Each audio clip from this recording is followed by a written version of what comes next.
Olá, meus irmãos, minhas irmãs, tudo bem? Sejam muito bem-vindos a mais uma aula da nossa Escola de Formação Ministerial, no nosso formato online. Esses dias têm sido dias muito especiais para nós. Desde o começo da pandemia, nós estamos estudando na nossa Escola de Formação Ministerial o Novo Testamento. Já estudamos muitos livros do Novo Testamento e nesse dia nós temos uma tarefa, uma breve tarefa, mas importante tarefa, que é a tarefa de conversarmos sobre uma das cartas mais interessantes do Novo Testamento. Eu estou me referindo à primeira carta que o apóstolo Paulo escreveu à igreja de Corinto.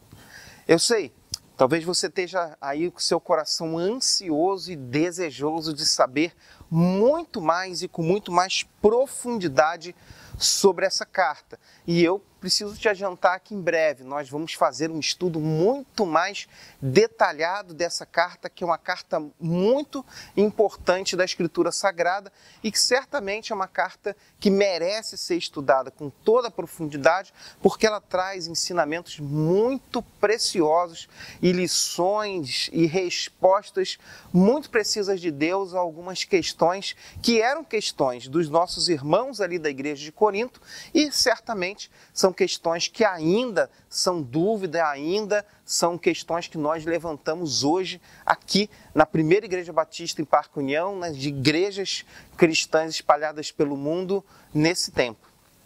Não tem como falarmos sobre a primeira carta que Paulo escreve à igreja de Corinto sem mencionar a cidade de Corinto. Por isso, para nós entendermos a carta que Paulo escreve àquela igreja, é importantíssimo nós entendermos como funciona essa cidade, ou que cidade é essa, onde que essa igreja está sendo plantada e quais as características dessa cidade. É muito interessante a gente lembrar que a cidade de Corinto é uma cidade muito importante, localizada no sul da Grécia, entre dois grandes portos marítimos. A cidade de Corinto é muito importante pela sua geografia e pelos seus aspectos comerciais. Por quê? Porque a cidade de Corinto era uma estação, uma rota marítima entre o Oriente e o Ocidente. Essa cidade, então, tem características importantes porque nessa cidade existem portos onde navios atracavam trazendo suas mercadorias do Oriente para o Ocidente. A cidade de Corinto, na verdade, ela foi inclusive o porto base do período do Império Romano. Era o porto da marinha romana. Então, os navios de guerra romanos, eles aportavam ali nos portos da cidade de Corinto. Nós destacamos, por exemplo, que no primeiro século, juntamente com Roma, Alexandria, Éfeso e Antioquia, a cidade de Corinto estava nessa categoria das cidades mais importantes do primeiro século. Importantes em que aspectos? Importantes na questão do comércio, importantes na questão política, importante na questão militar e importante na questão de tomadas de decisão naquela época. Mas a cidade de Corinto se destaca por ser, dentre essas cidades, a cidade de Corinto era a mais importante se nós falarmos em termos de comércio. Comercialmente falando, ela era uma cidade muito, mas muito importante e justamente pela sua característica de ter ali os seus portos e receber gente de todo lugar. Interessante que a cidade de Corinto também, por muito tempo, ela ficou conhecida como ser a cidade de fabricação dos barcos. Além dos barcos passarem por ali trazendo suas mercadorias, ali também na cidade de Corinto era também uma grande fábrica de barcos, de fabricação de barcos e de reparo de barcos. Então a cidade de Corinto ficou conhecida por essa grande característica. Além de ser essa rota comercial, de ter um grande porto recebendo barco de todos os lugares, de ter sido durante muito tempo a base naval do Império Romano, de ser uma grande fabricante de barcos, uma outra característica fazia da cidade de Corinto uma cidade muito, mas muito importante. Ela era considerada a cidade que conseguia, os fabricantes, os melhores fabricantes de porcelana.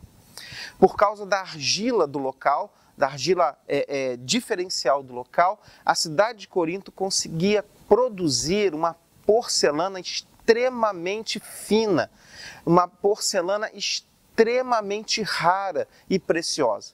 Portanto, além dessa questão comercial que envolve os portos, a navegação, a cidade de Corinto também era uma cidade importante por produzir a melhor porcelana da sua época.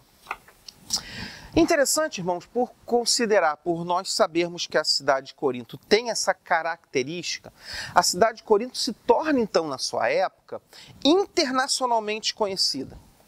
Ela tem seus portos, ela tem seu comércio. E com isso também, irmãos, ela vai ser uma cidade de uma grande diversidade cultural. Uma cidade que recebiam pessoas de todos os lugares do mundo. Então, era uma cidade conhecida pela sua grande diversidade e uma outra característica, conhecida por ser uma cidade de grande tolerância religiosa. Imagina a gente chegando de todos os lugares do mundo, marinheiros, comandantes, comerciantes de todos os lugares do mundo que passam pela cidade de Corinto e ali passam alguns dias, alguns passam até alguns meses, trazendo para ali a sua cultura, trazendo para ali a sua religião, trazendo para ali os seus costumes. Por isso a cidade de Corinto é conhecida como uma cidade de extrema tolerância religiosa, mas também uma cidade de extrema tolerância moral. Por ser uma cidade portuária, se estabelece ali também uma grande flexibilidade com relação à moralidade.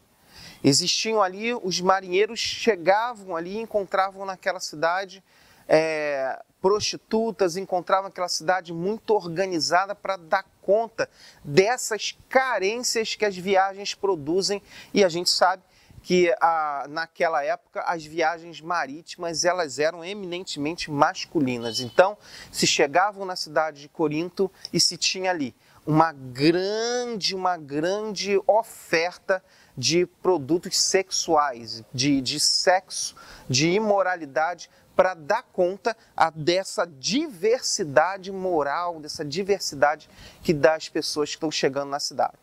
Deixa eu tentar te explicar.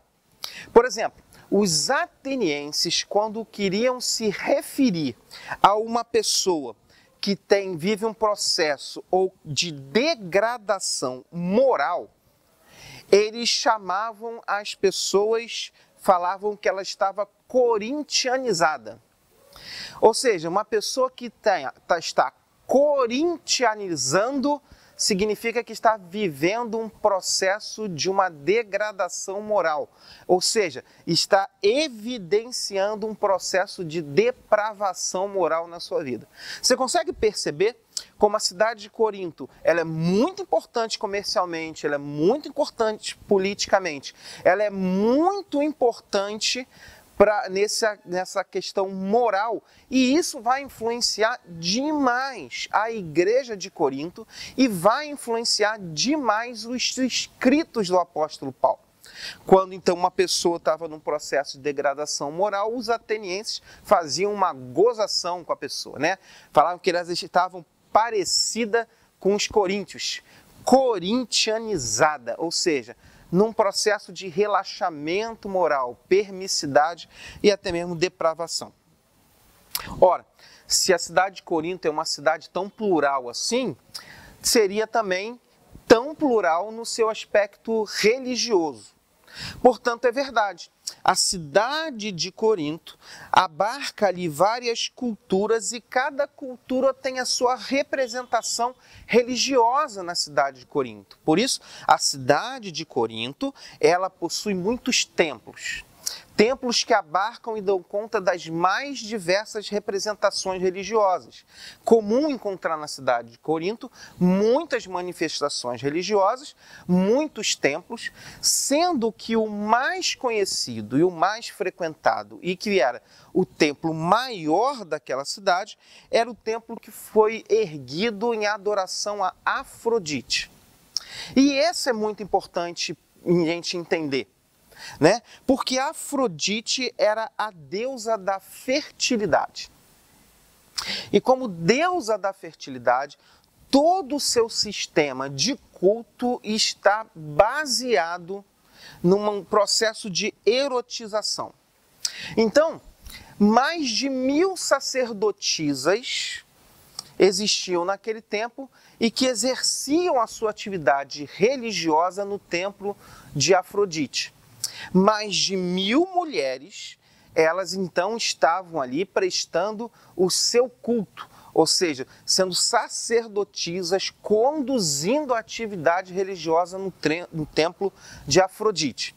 E é interessante que elas são conhecidas como as prostitutas cultuais. Por quê?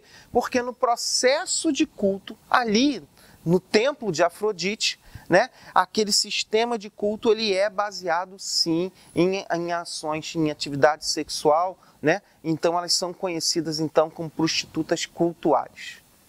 E aí essas sacerdotisas se revezavam durante o ano e o ano inteiro tinha culto no templo de Afrodite. E uma das características muito interessantes daquelas sacerdotisas que estão ali prestando seu culto, seu serviço religioso no templo de Afrodite era o raspar a cabeça. Ao raspar a cabeça, uma mulher de cabeça raspada na cidade de Corinto significa, ou uma mulher de cabelo curto na cidade de Corinto, significa que ela acabou de prestar, ou está prestando o seu serviço religioso a Afrodite, ou está acabando, ou saiu do seu serviço religioso ali na cidade de Corinto. E essa é uma informação muito importante, porque a carta aos Coríntios faz referência, inclusive, a essa questão do cabelo, do tamanho do cabelo ou da possibilidade ou não de uma mulher de Deus cortar o cabelo, e isso tem tudo a ver com a característica dessa cidade. Então a cidade é uma cidade comercial muito importante, uma cidade política muito importante, é uma cidade de grande diversidade cultural, é uma cidade de grande flexibilização moral, é uma cidade de grande diversidade religiosa, e é nesse contexto que nós vamos encontrar uma igreja nascendo ali. E aí, a tradição vai apontar que Paulo chega à igreja de Corinto por volta de 50 depois de Cristo. A tradição aponta que ele chega ali sozinho na cidade de Corinto.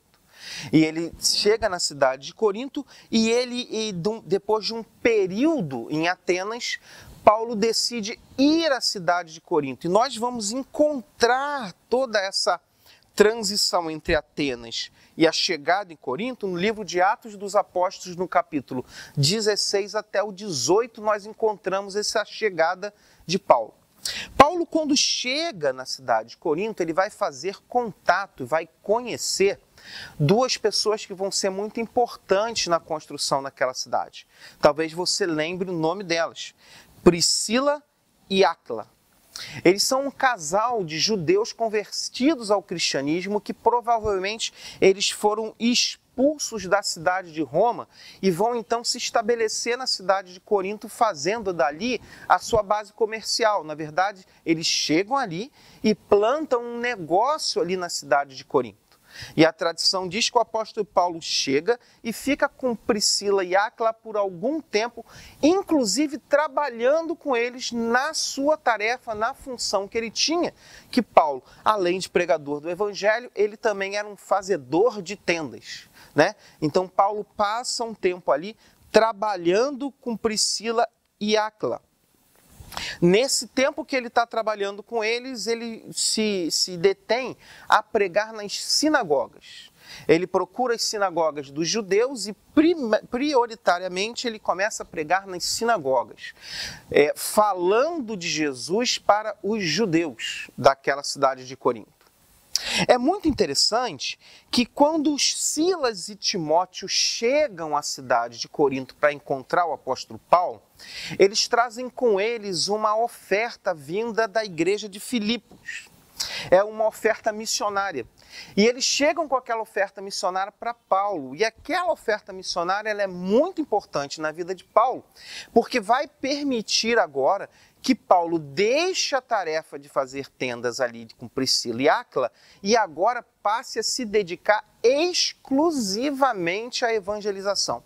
Então a tradição diz que agora ele vai fazer o quê? Vai começar a pregar. Ele continua pregando nas sinagogas, mas também vai expandir a pregação do evangelho para as ruas. E aí começa então um processo de conversão de judeus e um processo de conversão também de gentios ao evangelho. Por isso, a característica da igreja de Corinto é uma igreja formada por judeus convertidos, mas também formada por gente de todos os tipos de cultura, gentios que agora aceitam a Cristo e começam a compor ali aquela igreja. Nós vemos também relatos, por exemplo, desse trabalho de Paulo, que ele é tão bem sucedido, que nós vemos, por exemplo, Crispo, que ele é um chefe da sinagoga da cidade de Corinto. A Bíblia vai relatar a experiência de conversão de Crispo e Sóstenes, que foram dois que eram chefes da sinagoga e que através do ministério de Paulo agora se convertem ao evangelho e vão fazer parte ali daquela igreja. E a tradição diz que durante 18 meses Paulo fica ali na cidade de Corinto trabalhando, evangelizando, consolidando o trabalho daquela igreja. Lembrando, irmãos, que quando a gente fala de trabalho de igreja, quando a gente fala de plantação de uma igreja nesse período, nos relatos do livro de Atos, nós não estamos nos referindo à construção de um templo. Não estamos nos referindo, como nós vemos hoje, à plantação de uma igreja vinculada à construção mesmo, com tijolo e tal. Essa construção dessa igreja se dá de uma outra forma, a igreja da comunhão, a igreja das pessoas, a igreja do encontro e não aquele espaço físico, Então, quando a igreja de Corinto está crescendo, significa pessoas estão se convertendo. E, óbvio, à medida em que as pessoas se convertem, elas se encontram em espaços ali. A Bíblia vai dizer também que Paulo sai da igreja de Corinto. Ele vai embora da igreja de Corinto, ele vai para Éfeso. E nesse tempo também Priscila e Áquila vão a Éfeso junto com Paulo e ali conhecem um cara chamado Apolo. Apolo é um homem muito bem instruído que acabou de se converter ao cristianismo. E aí a tradição diz que Priscila e Áquila voltam para Corinto e Apolo vai agora para a igreja de Corinto e ali ele recebe carta de recomendação de Priscila e Áquila para ele estar ajudando aquela igreja ali. E é interessante porque Apolo vai ser citado mais na frente aí, com relação a algum processo que está acontecendo ali de divisão de igreja, de problemas ali naquela igreja. Paulo, então, ele está em Éfeso e em Éfeso ele recebe a notícia de Cloé, de que há alguns problemas na igreja de Corinto e principalmente algumas dúvidas que aqueles irmãos têm com relação à prática da fé cristã. A 1 Coríntios, então, ela é uma carta resposta. Ela é uma carta que responde a questões que estão sendo perguntadas ali, de como as pessoas deveriam se comportar. Interessante saber que existe todo um processo que acontece ali na igreja de Corinto. Na verdade, a carta que nós temos hoje registrada em nossa Bíblia como 1 Coríntios tem grande chance de não ter sido a primeira carta que Paulo escreveu àquela igreja. Em 1 Coríntios se faz menção a uma carta anterior. Na verdade, se se pensa na ideia de que Paulo escreve 4 cartas à igreja de Corinto, sendo que 2 se perdem. E as 2 que se mantêm, que estão aqui registradas e que estão preservadas, são as que nós encontramos na nossa Bíblia de 1 Corinto, 2 Corinto, sendo que, quando nós estudarmos 2 Corinto, talvez a gente consiga conversar um pouquinho, que talvez os termos da terceira carta que Paulo escreve podem estar contidos aí nessa segunda carta de Corinto. Mas é muito interessante a gente entender um pouquinho sobre essa cronologia das cartas. Eu queria ler para você um comentário muito preciso que está dando aqui o comentarista Brodus David Hale. Ele vai dizer assim, que a cronologia das cartas que Paulo escreve, dessa relação com Paulo com Corinto, se dá da seguinte forma. Paulo escreve uma carta anterior à igreja de Corinto, como está referido lá em 1 Coríntios 5:9. Alguns vão crer que 2 Coríntios de 6, de 14, 7:1, preserva uma parte dessa carta, né? E aí o que acontece? Nessa primeira carta, Paulo fala coisas à igreja de Corinto, e a igreja de Corinto recebe muito mal essas coisas que Paulo fala. Então, ali o relacionamento de Paulo com a igreja é muito conturbado. Paulo, então, escreve a primeira epístola de Coríntios canônica, ou seja, a sua segunda carta, e é essa que nós temos, em 54 ou 55, após receber a informação acerca da igreja de Corinto e de como que aquela primeira carta foi recebida. Paulo faz uma visita que ele chama de dolorosa à igreja de Corinto, e essa visita está narrada na carta de 2 Coríntios, vamos ver na próxima semana, que a sua autoridade ela foi rejeitada. Os coríntios questionam a autoridade de Paulo, existe um grande conflito. E ele escreve então uma carta áspera àquela igreja, que é justamente aquela que a gente está na dúvida que se perdeu. Paulo então depois vai para Troade, para Macedônia, encontrou Tito e escreve uma carta de reconciliação com a igreja, que a tradição vai apontar que é a que nós temos na nossa Bíblia como a segunda carta de Paulo à igreja de Corinto. Portanto, nós temos uma primeira carta que se perde e que causa um atrito entre Paulo e aqueles irmãos. A primeira carta registrada, a canônica, é uma carta em que Paulo vai falar sobre isso, citar a carta anterior e vai falar acerca das questões que são as perguntas-chave da igreja de Corinto e das confusões que estão acontecendo ali. Tem uma terceira carta que é considerada a carta áspera, uma carta-resposta de Paulo àquela a resistência dos coríntios à autoridade apostolar de Paulo.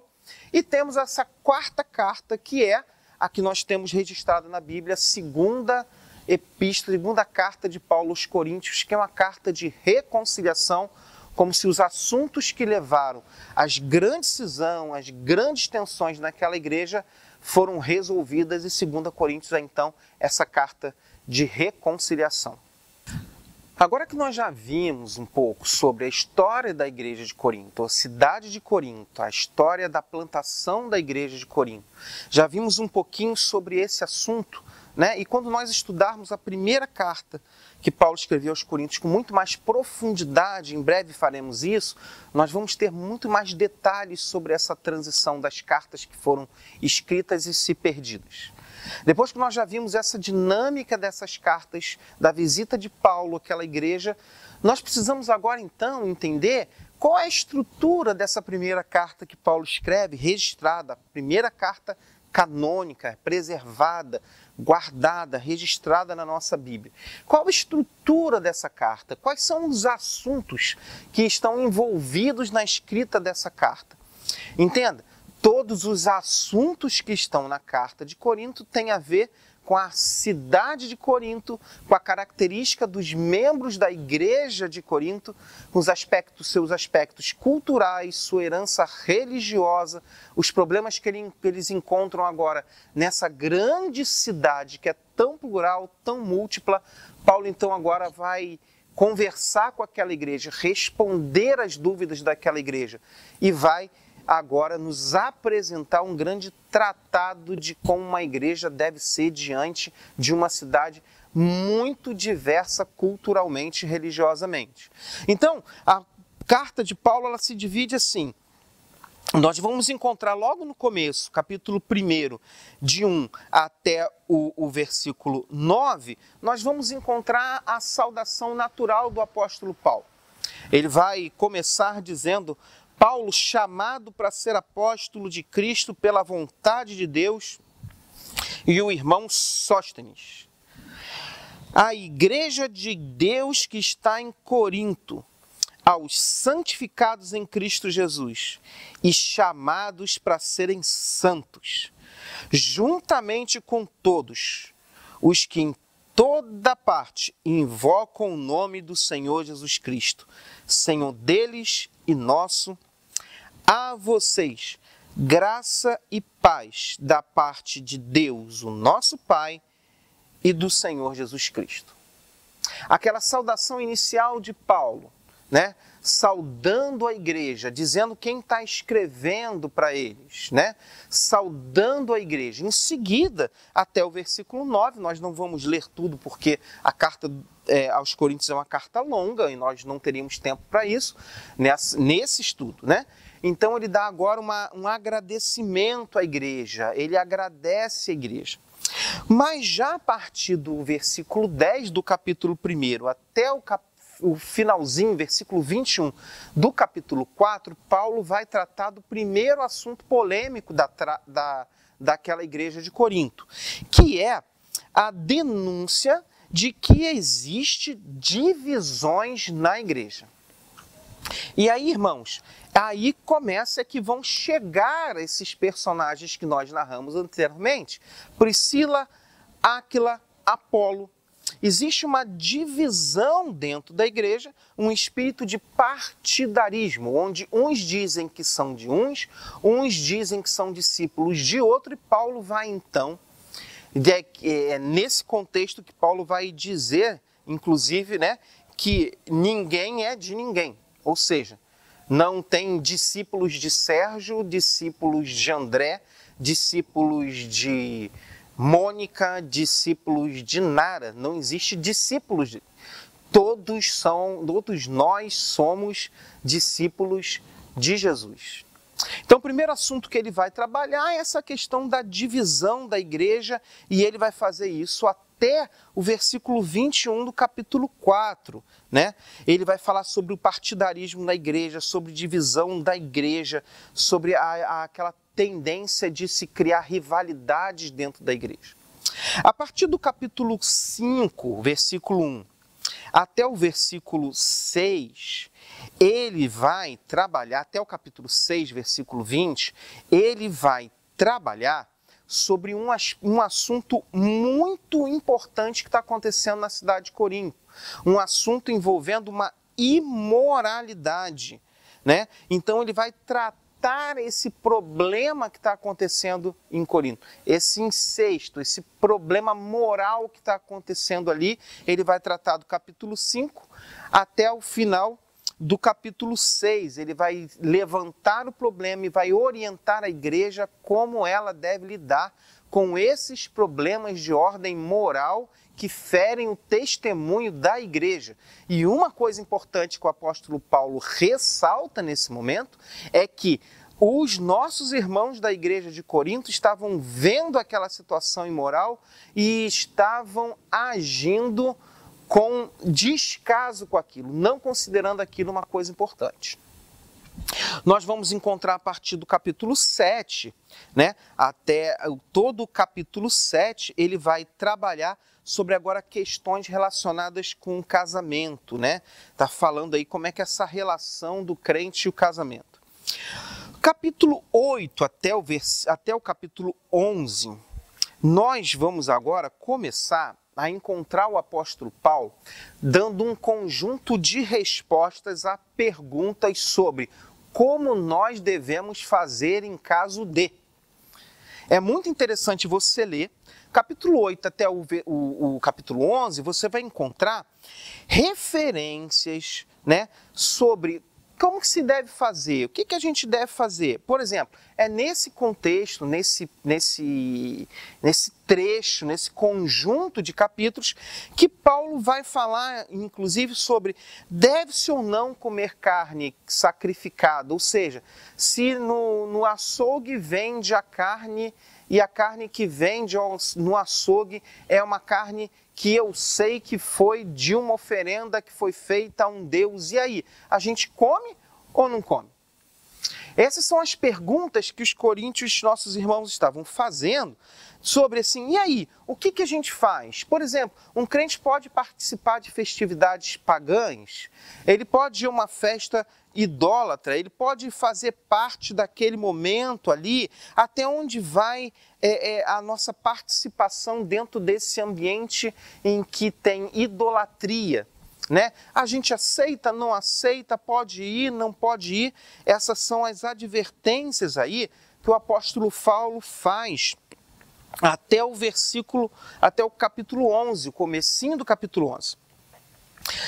Depois, no capítulo 11, irmãos, até o capítulo 14, que é um texto bem longo, Paulo vai agora tentar solucionar outros problemas. Quais problemas? Olha, se ele já falou sobre divisões na igreja, ele já falou com relação a como se trata problemas de imoralidade na igreja. Ele vai falar questões a respeito de casamento, sobre casa, não casa, celibato, né? Recasamento. Ele vai trabalhar agora sobre as perguntas que são feitas, né? Sobre idolatria, sobre participação em festas pagãs, sobre comer, liberdade para comer ou não comer tal coisa. Paulo, a partir do capítulo 11 agora, ele vai começar a responder perguntas e questionar algumas atitudes daquela igreja com relação ao culto. Se antes ele está falando como essa igreja se comporta diante da sociedade e da sua dinâmica, ele agora vai começar a falar sobre a participação dessa igreja no culto. E é nesse contexto em que surgem algumas questões, né?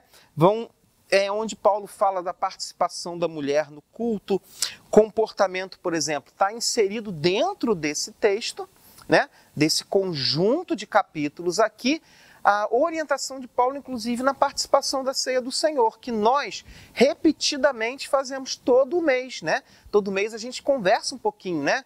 Sobre esse texto do apóstolo Paulo, que está inserido dentro de um contexto muito especial, que é de uma forma errada da realização da ceia do Senhor na igreja de Corinto.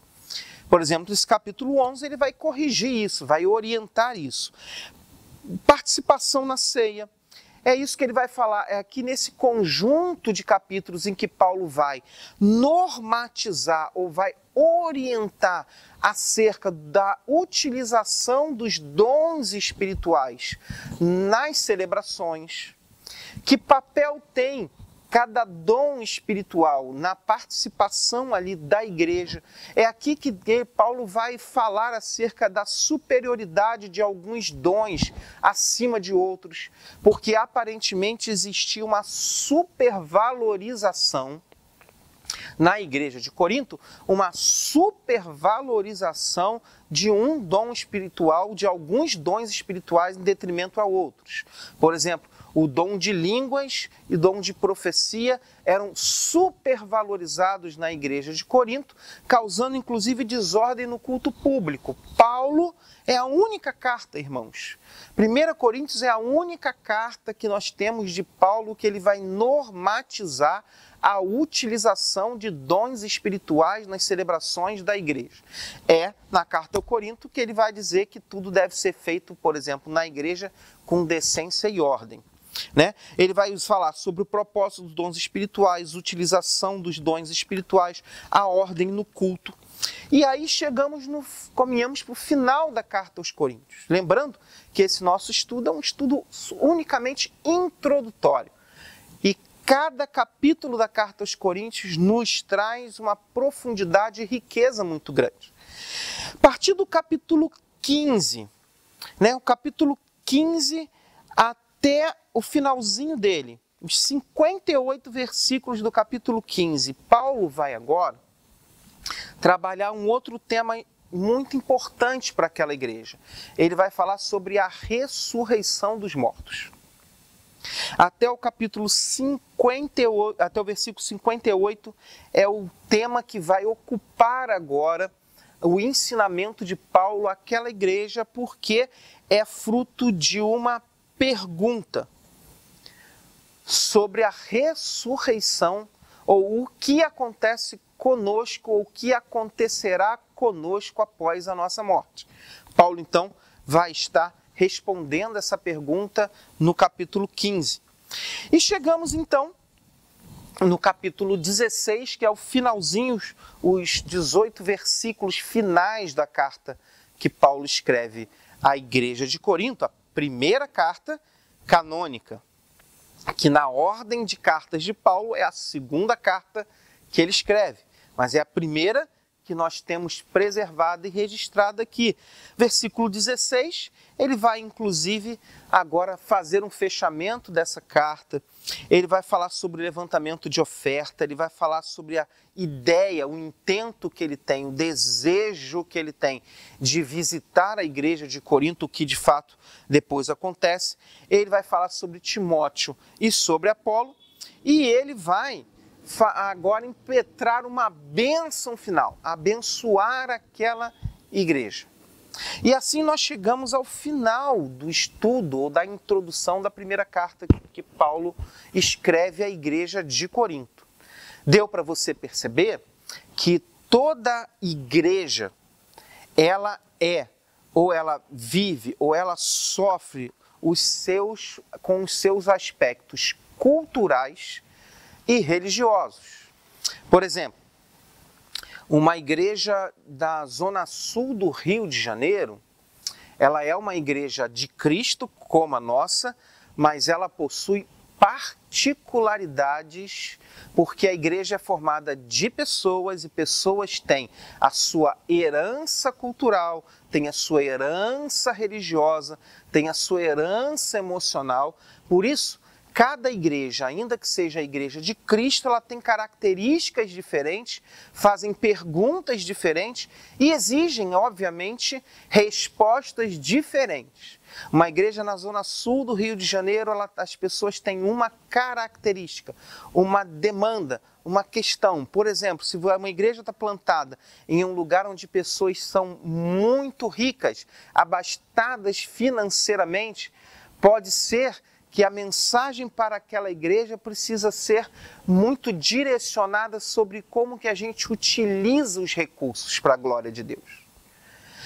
Uma igreja plantada num lugar muito pobre, pode ser que Deus direcione a igreja para estar conversando e falando. Os assuntos que brotem naquela igreja têm a ver de como que nós, com poucos recursos, podemos viver uma vida excelente em Deus. Uma igreja que é formada de gente que culturalmente é muito combativa, brigona, alguém que uma cultura que é sempre daquela de resolver as coisas no braço, na força, terão perguntas a serem feitas baseado na sua característica. Uma igreja que tem característica de falar muito da vida dos outros, ou igrejas que têm pessoas que têm tendência a quererem dominar o lugar, quererem construir sua própria imagem no lugar, como tomando muitas vezes o lugar de Cristo. São perguntas que as igrejas fazem, cada igreja tem o seu conjunto de dificuldades, seu conjunto de questões que são respondidas através da palavra de Deus. Então, o que é a primeira carta que Paulo escreve aos Coríntios? É, na verdade, uma carta em que ele vai dar respostas às questões específicas daquela igreja. Mas que as questões que acontecem naquela igreja são questões que acontecem em muitas igrejas, inclusive na nossa. Por isso, as respostas de Paulo, inspiradas pelo Espírito Santo, são respostas que serviram para a igreja de Corinto e são respostas que servem também para a nossa igreja. Obrigado pela tua companhia. Se você quiser, coloca nos comentários aí alguma pergunta, algum questionamento. Eu vou ter o maior prazer de poder te responder. E na próxima semana, nós vamos juntos agora estudar a segunda carta que Paulo escreve à igreja de Corinto. Primeira carta gera confusão, segunda carta, uma carta de reconciliação com a igreja. E nós vamos estudar isso juntos. Deus abençoe sua vida, te dê um dia muito especial na presença dele. What gift of love could I offer to a king?